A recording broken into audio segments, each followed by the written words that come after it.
CM Revanth Reddy Telangana ప్రయోజనాలను తాకట్టు పెడుతున్నారంటూ fire అయ్యారు మాజీ మంత్రి నిరంజన్ రెడ్డి. బనకచెర్లపై హరీష్ రావు మాట్లాడిన తర్వాతే ఉత్తమ్ కుమార్ రెడ్డి లేఖ రాశారని విమర్శించారు. నిన్నటి సమావేశంలో బీఆర్ఎస్ ఎంపీ వద్దిరాజు రవిచంద్రను సీఎం రేవంత్ రెడ్డి అవమానించారని ఆరోపించారు. రాజ్యసభ ఎంపీ గురించి హేళన చేసి మాట్లాడని ఆగ్రహం వ్యక్తం చేశారు.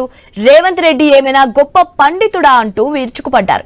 బీజేపీ నుంచి 8 మంది ఎంపీలు ఉంటే 2 మీటింగ్ కు వచ్చారని దుయ్యబట్టారు.